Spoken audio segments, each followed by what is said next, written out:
ChatGPT to describe Keynesian economics for you with charts and graphs and pictures. Or you just really need a meal plan you can follow for now, and then a workout plan you can follow after finals. ChatGPT's got you there too. If you can think of a problem, ChatGPT can help you solve it. If you have a situation where you need a little guidance, ChatGPT can help you find the way.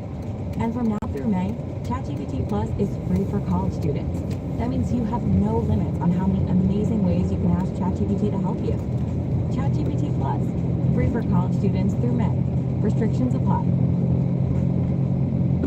Finals, the most fear-inducing word in a college student's vocabulary. And as finals approach, a little extra help can make a huge difference. So from now through May, ChatGPT Plus is free for students. With everything from quizzing you using your class notes to giving you ideas on how to land a summer internship, ChatGPT's got you. Maybe you're a visual learner and you need ChatGPT to describe Keynesian economics for you with charts and graphs and pictures. Or you just going back to you can follow for now, and then a workout plan you can follow after finals. ChatGPT's got you there too. If you can think of a problem, ChatGPT can help you solve it. If you have a situation where you need a little guidance, ChatGPT can help you find the way. And from now through May, Can't ChatGPT understand. Plus is free for college students. English, please. On how many amazing ways you can ask ChatGPT to help you. ChatGPT Plus, free for college students through May. Restrictions apply. Are you dead? Free to feel your feet. Are you bad? It's just when I go live and I'm muted, it's because my daughter's in the car with me and she puts music on. I don't want to get copyright.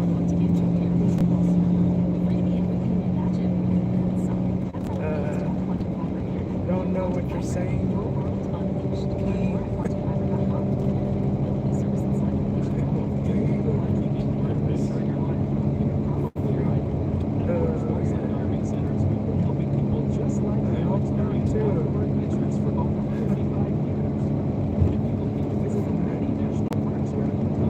Don't understand what this person's saying. It's been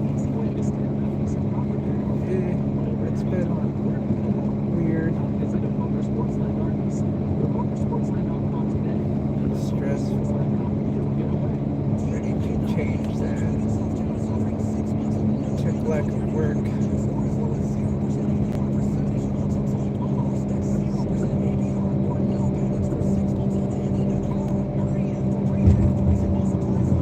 It's dark.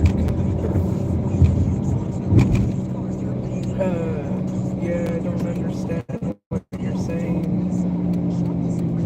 Person from India. Is that wherever you're from?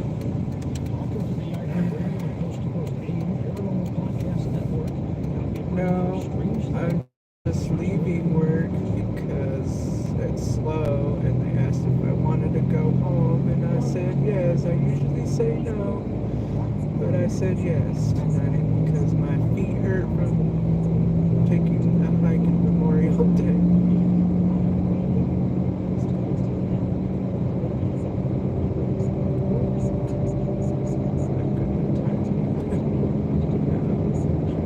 Okay.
life sometimes. What's the story?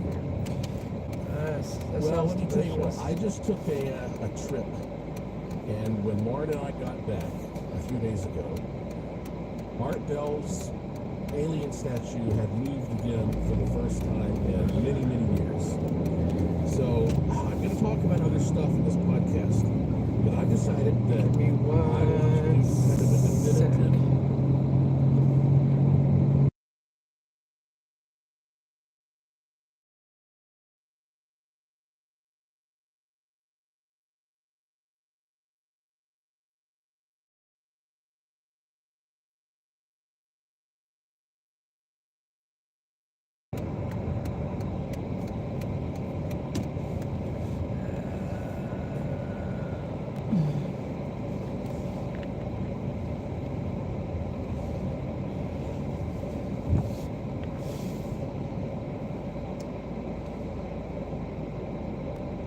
Alright, I'm gonna go in really quick.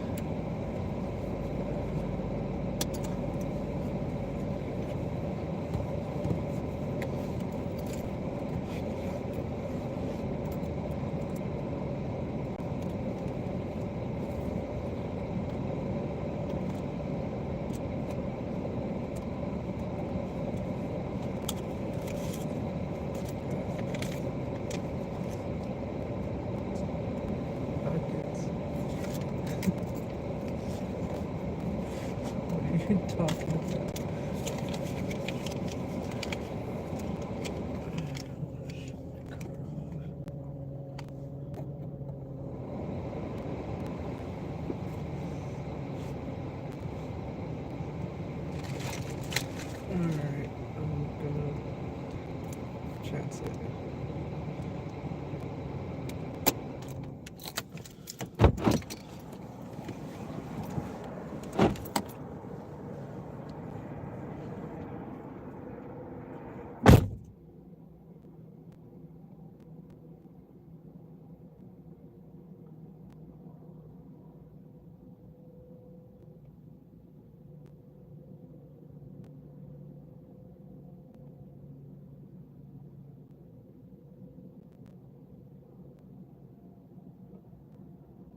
That took forever.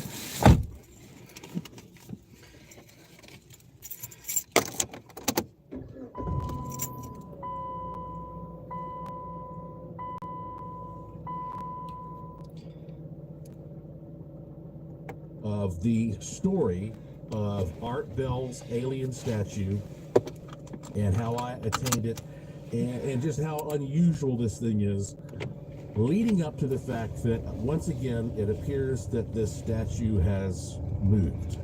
It's a big deal, and so if you're brand new to this topic, then you'll enjoy this story, I promise you. And but if you kind of know the story, well, I think you'll enjoy hearing details about this that you've never heard before. But first, as I mentioned, I just got back from this trip, and I can't really distinguish my personal life from my professional life. If I go somewhere on a trip, it's business and pleasure. So if I'm going somewhere to work on a project, I find some fun time, and if I go somewhere to relax and get away, I can't help it but to go out, get some good stories, get to some mischief, get some ideas for new inventions and products. So I want to tell you a few things about one of the places that I just visited. Of course, I live here in Las Vegas, Nevada, and it's only about a 4-hour drive to the coast of California. You fly there, and it's practically less than an hour to fly. So that's what I usually do when I go there. And I had never really taken time to explore this area called Newport Beach, California, which is about an hour's drive south of Los Angeles. And in Newport Beach, I mean, there are so many bars and restaurants and gift shops, and all right on the water, most of them within walking distance, that it was an action-packed period of time. And so whenever I go to a new town, one of the first things I look for is the oldest bar, because that's where you find some great stories. And I was like, I want to go to the oldest operating bar, and I want to see what kind of tales I can dig up, because they are almost always haunted. If they're not haunted, I think it's just because people working there don't want to talk about it. And so I was finding some conflicting information online about what's the oldest bar in Newport Beach, California. And because that happens a lot, people kind of compete about, well, we were out of business for a little while during the Prohibition, but then we came back. So I've been hearing about this new AI search engine called Grok, G-R-O-K, Grok.com. So I said, you know what, I'm going to try this out. So I go to Grok. I said, Grok, what is the oldest bar in Newport Beach, California? And he goes, oh, it's the Blue Beat. That's easy, the Blue Beat. And I've done a lot of research, and I had not come across this name of the Blue Beat. Spelled B-E-T. And this is a bar right there on the water that apparently has been operating since 1912. And so I said, well, that's the first place I'm going to go. So when I got there, Lauren and I, we walked into this kind of down a very narrow, I don't want to say an alleyway, but it was almost like a little narrow alleyway. And here is this unassuming door. We go inside, there's a bit of a hallway, it's kind of dark, and then we get there, and wow, I couldn't believe how cool this bar was, because what I'd seen online did not do it justice. You could smell the age, and that's a good thing. You could feel the age. Nice big long bar. They have a stage there for performances. This is a 3-story bar with a rooftop. You can go up there and enjoy the breeze and look out the ocean. Really nice place. Definitely one of my favorite spots in Newport Beach. And the bartender, she was so nice. We had gotten there right after they opened. And so Lauren and I were literally the only people in the bar. Because this is probably like, I don't know, 4 o'clock p.m. I don't know. And so we had some time to talk to this bartender. And I'll just tell you this quickly. She says that she has seen herself ghost there. The one that she saw most prominently is the ghost of a child.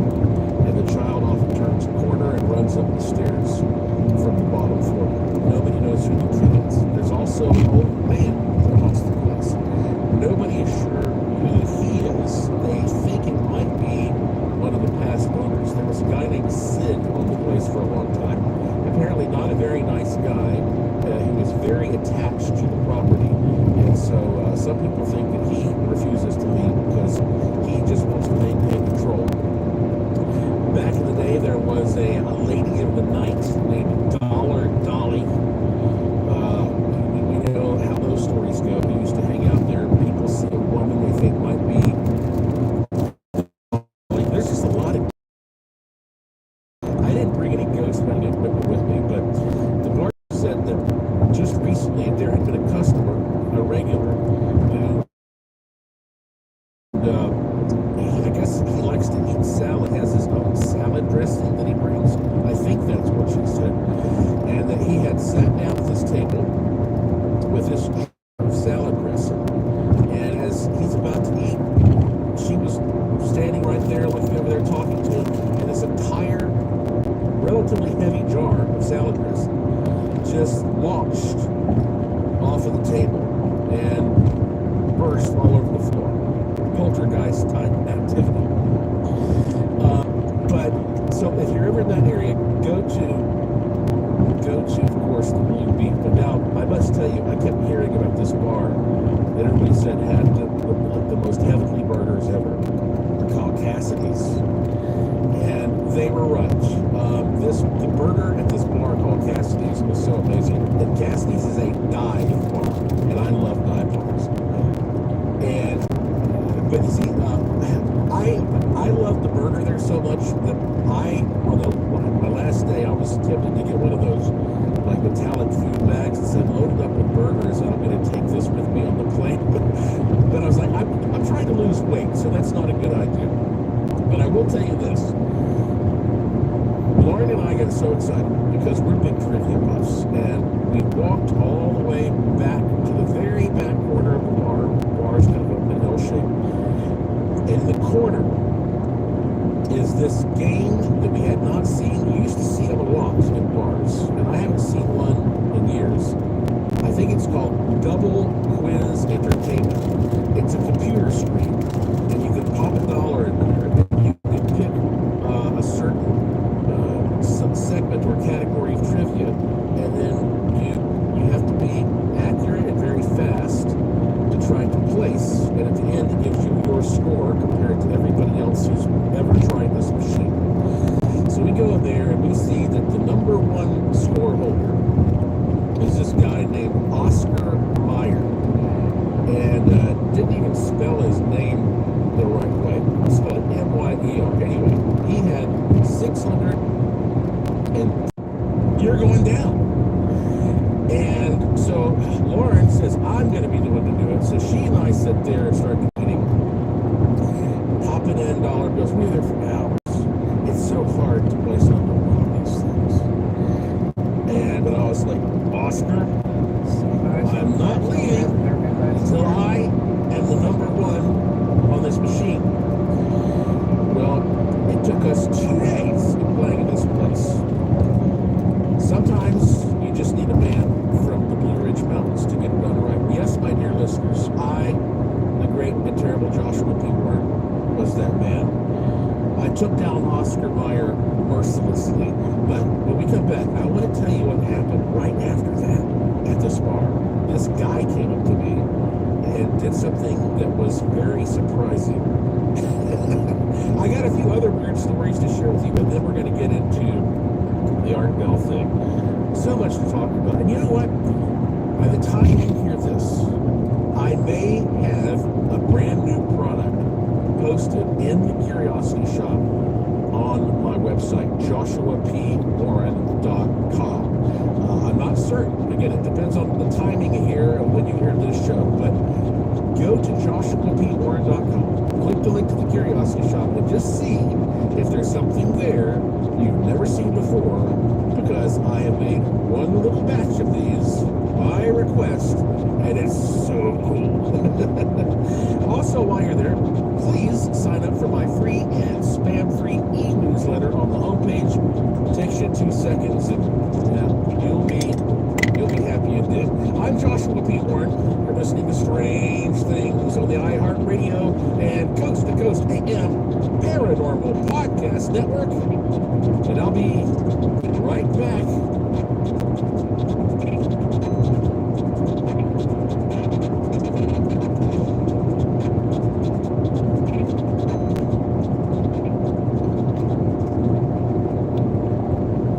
boy Flavor Flav Youngs from Bree. You're gonna go to Gaines and you're gonna order hand battered, cooked to order chicken fingers.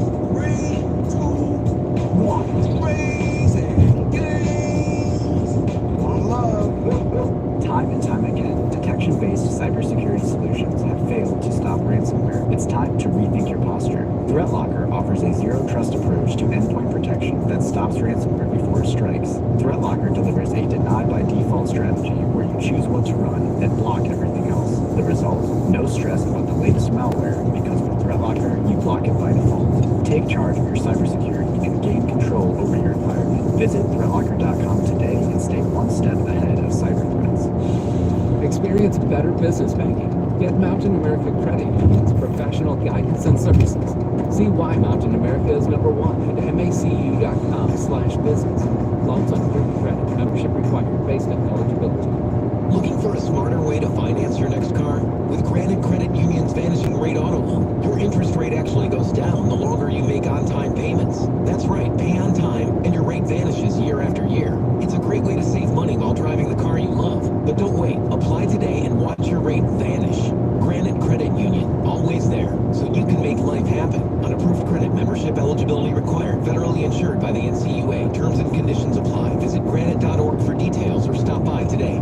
Hello, it is Ryan, and I was on a flight the other day playing one of my favorite social spin slot games on ChumbaCasino.com. I looked over the person sitting next to me, and you know what they were doing? They were also playing Chumba Casino. Everybody's loving having fun with it. Chumba Casino's home to hundreds of casino-style games that you can play for free anytime, anywhere. So sign up now at ChumbaCasino.com to claim your free welcome bonus. That's ChumbaCasino.com and live the Chumba life. Sponsored by Chumba Casino. No purchase necessary. VGW Group. Void where prohibited by law. 21 plus. Terms and conditions apply.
There at the top, you will see the name J.P. Warren with the score of 637,800.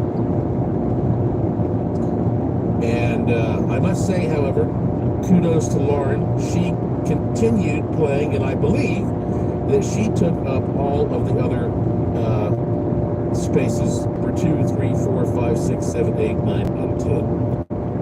So we are quite a power couple, a power couple in the bar trivia world. Right as I was winning with this guy who looked like he was in his early 50s, very fit, well-dressed kind of guy. You know, he's a beach dress, but you know, he looked like a normal guy.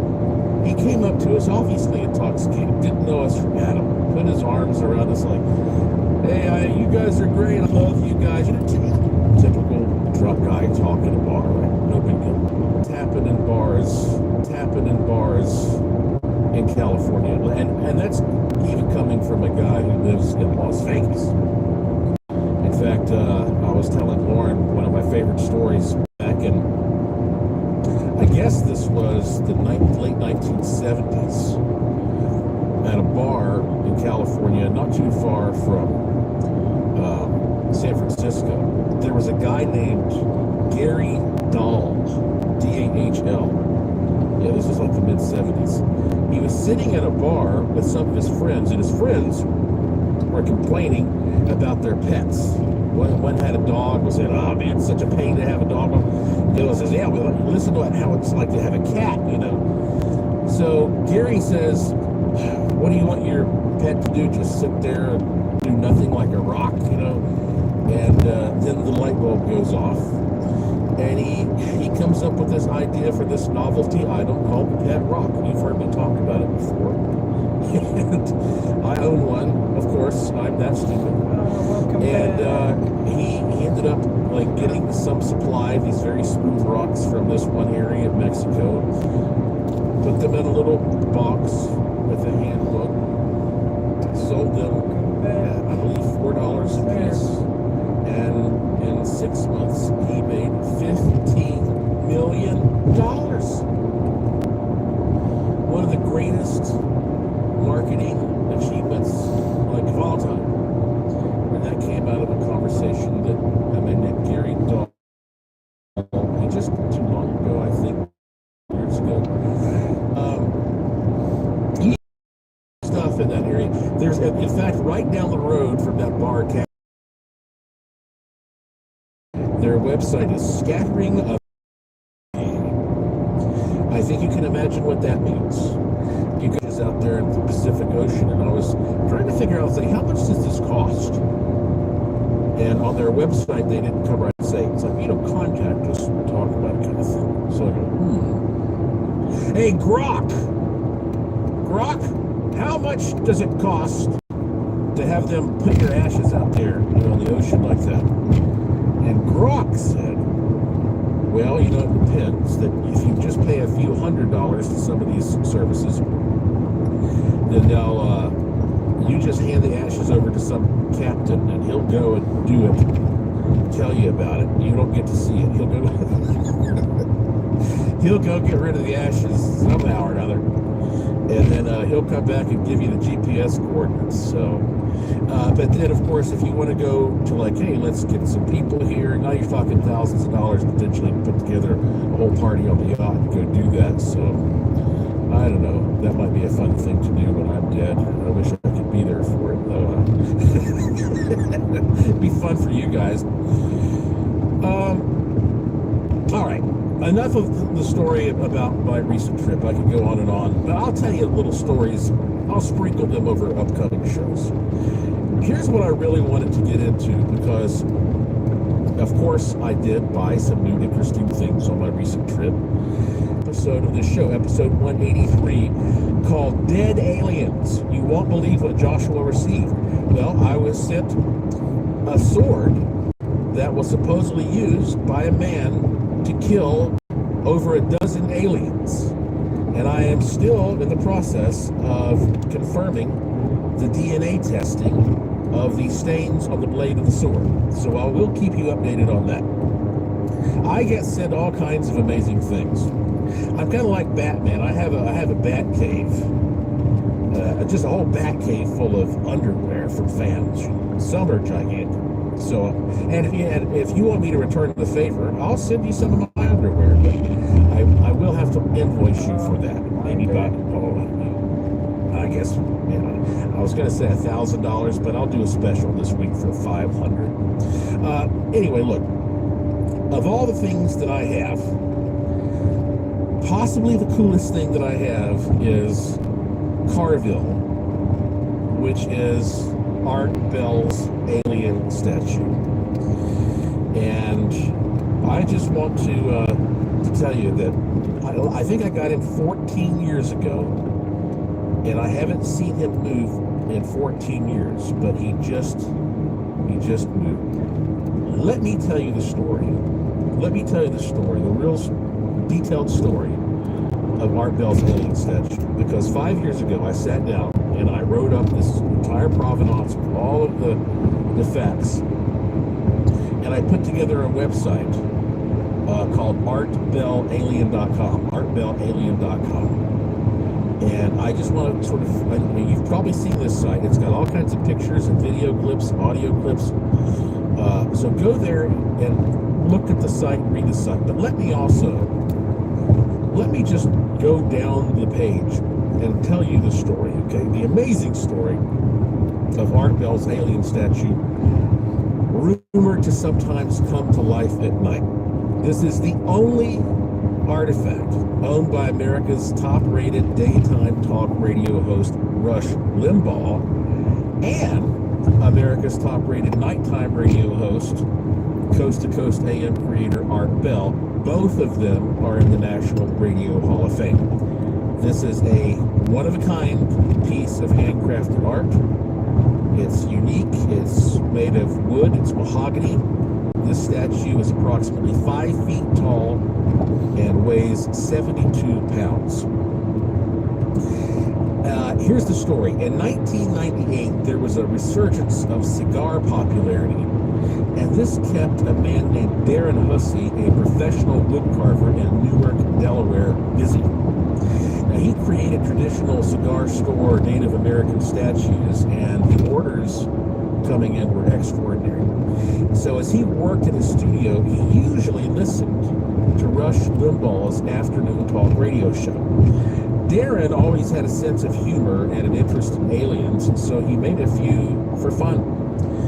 It took him 2 weeks of work to create this unique statue. When he was done with the mahogany 5-foot-tall, 72-pound alien, he felt it looked like one of Rush's opponents, Democratic pundit James Carville.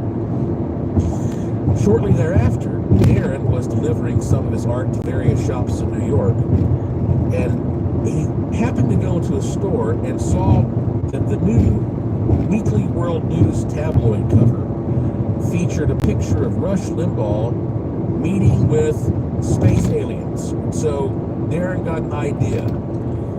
He signed the base of the statue, Carville the Alien. He then signed his name in the year 1998. And he then decided to drop it off in a wooden crate at the lobby of Rush Limbaugh's New York radio station, WABC, as a gift. And the rattled staff accepted the gift, and that would be the last Darren heard of the statue for 15 years. When we come back from this break, I'll tell you what transpired over those next 15 years and how it has led up to this amazing thing that I am now experiencing in my own home. Gosh, I'm glad I do this show every week because there's never enough time. I'm Joshua P. Warren. You're listening to Strange Things on the iHeartRadio and Coast to Coast AM Paranormal Podcast Network, and I'll be back after these important messages.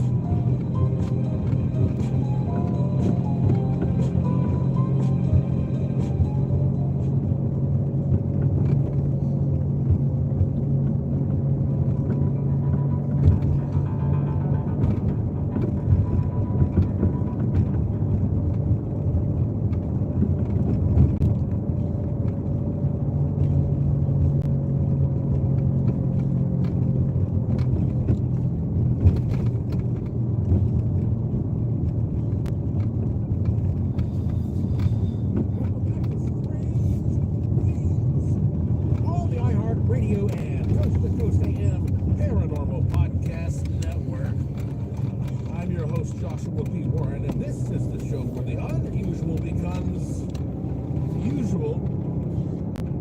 So, woodcarver Darren Hussey, he drops off this statue at Rush Limbaugh Station, and they accepted him. Darren said that he heard from others that Rush had talked about it on his show and put it in his studio.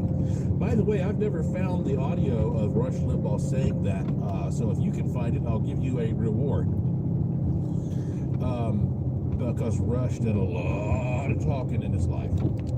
But anyway, I interviewed on August 24th of 2013. I was hosting a show called Speaking of Strange on News Radio 570 WWNC in Asheville, North Carolina. And I interviewed Darren Hussey, the woodcarver. And you can play the audio off the website here, artbellalien.com. and listen to that whole interview. It's 32 minutes long.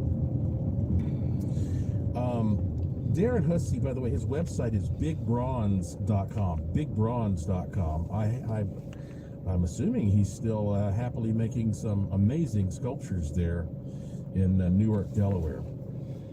Well, on Saturday, March 10th of 2001, 3 years after Darren dropped off the statue, Art Bell was being honored at the R&R Talk Radio Seminar in the Pacific Room at the Marriott in Marina Del Rey, California. I actually have... Give me 1 second. Finish saying this. the schedule there that on the website shows everybody's picture and the lineup. So as Art was being interviewed on stage by Matt Drudge, another radio host, many radio professionals, including Coast to Coast AM producer Lisa Lyon, witnessed this session. And at the end of the interview, Clear Channel at that time was the company, named the company that owned Coast to Coast AM. At the end of this interview, Clear Channel CEO Randy Michaels came on stage to present Art Bell and Matt Drudge with gifts. And a man named Craig Kitchen, chairman of the National Radio Hall of Fame, sent me this report from a radio insider named Al Peterson. Quote, earlier that morning, Randy had arranged with us to hide the alien statue behind the stage curtain. And when Art and Matt were done, Randy came out and told the audience to sit down because he had a special presentation for Art, and to Art's obvious delight, out came the alien, end quote. A man named Art Vuelo, known as radio's best friend, meticulously documented talk radio events at the time. I contacted Art Vuelo, and he actually sent me video footage of this happening, footage of Art Bell receiving the alien statue on the stage, Art's grinning and hugging it. You can watch this video at artbellalien.com. In the video, Randy Michaels says, quote, "This, in fact, as you know, was in Rush Limbaugh's studio," end quote. And Art fawns over the statue, and he says, quote, "I walked into Rush's studio and I said, oh my God, it was right next to his desk. What is this doing here? And I think we put a cigarette in his hand and a $5 bill on the left, but I couldn't believe it. And so Rush sent this to me?" End quote. "Yes," said Randy Michaels, "that is yours." And again, Art hugs the statue affectionately. I have the email here to verify that. I also have a clip of Art describing this happening in his first encounter with Carnival in Rush Limbaugh's studio there. It aired on Coast to Coast AM of March 16th of 2001.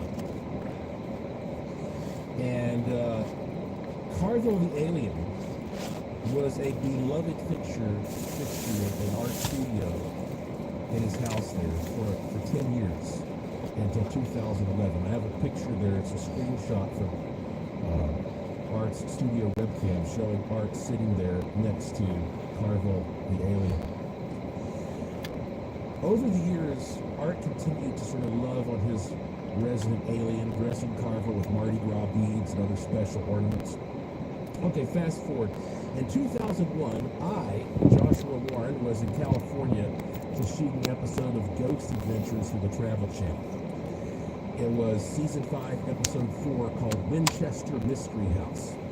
And on my way to the set, I received an unbelievable call from one of my radio producers, Mobius. And Mobius said that he'd been talking to Art Bell. And that Art said that his wife and daughter claimed that Carnival the Alien statue was coming to life at night and running around the house. And Art said his wife and daughter demanded that the statue be removed from the house. And Art said that Rush Limbaugh's wife had also said that she saw the statue move its head and demanded it be removed. So this was not a joke. And Art had no sense of humor about this. Art said, as much as I love the statue, it has to go ASAP. And I told Mobius there was no way I was going to believe this unless Art called me himself and told this to me. Art had interviewed me once or twice before, so we had a professional connection. And less than an hour later, sure enough, Art called. And he told me exactly what Mobius had said, and I was dumbfounded.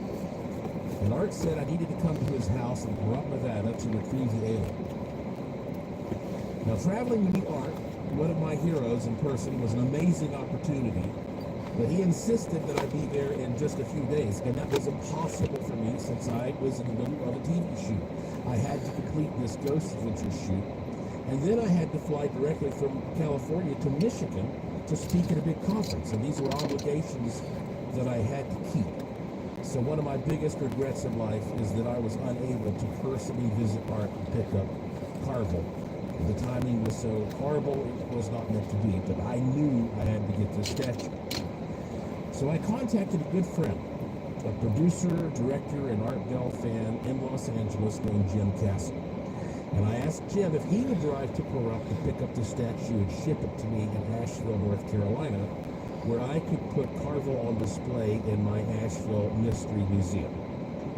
Jim was excited.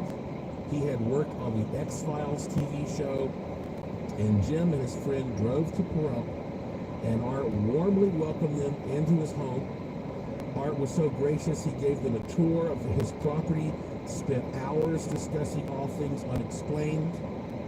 Art posed for numerous pics with Carvel, and even knelt down and signed and dated the base of the statue himself, all on camera. And furthermore, Art provided a handwritten note to confirm Carvel's provenance. And this note was written on August 13th of 2011. It says, "To all, this alien statue was in the studio of Rush Limbaugh at WABC in New York City. Rush gave it to me at a radio and records convention. He has been in my studio since the early 90s. I hope you enjoy his company, Art Bell." And we have a number of pics from that day, including a picture of Art signing the statue right next to the wood carving. And now look, I did in fact pay Art for the statue. It wasn't that much, but it was not just given to me outright. I did pay him. Once I was back in Asheville, Jim shipped Carvel to me in a giant box full of foam peanuts. And when I received Carvel, I was super excited to set up a new exhibit in my museum. Announce this to the media. So my staff and I began building the exhibit. Around 11 p.m., I was the last person in the building. I made sure all the lighting and signage was perfect, and then, exhausted, I left. The next morning, I had a meeting downtown, and I popped into the museum to pick up some papers, and I was instantly angry. Because after all the hard work I'd done to make sure Carvel's display was perfect, the entire statue had turned a full 25 to 45 degrees to the right. And my first thought was that someone was messing with me. But then I checked the single entrance security cam, and I found that no one had entered since I left. Nothing else in the museum, however fragile, had been disturbed. And that's when I got goosebumps and realized that Carvel had truly somehow moved by himself in the night. The next day, the local ABC affiliate, News 13 WLOS, visited and did a report on Carvel. I have a picture of me posing with actually it's just a picture of the reporter and the cameraman posing with Carvel. Carvel remained on public display in my museum for the next 9 years. Thousands of people from around the world visited him and loved him. And when we switched the museum's location to the basement of the Asheville Masonic Temple, Carvel became even more popular. He received 1,000 hugs and kisses. Has been in countless selfies. He was the instant star of the show at my museum. Obviously, he was talked about on countless international radio programs, including Coast to Coast AM. However, In early 2020, the museum suffered from incessant flooding problems. It was in a building that was 107 years old. Sadly, I had to close down the museum, but I decided to move its contents across the country to my new homestead in Las Vegas. And let me tell you what happened after the break. I'm Joshua P. Warren. You're listening to Strange Things on the iHeartRadio and Coast to Coast AM Paranormal Podcast Network. And I will be right back.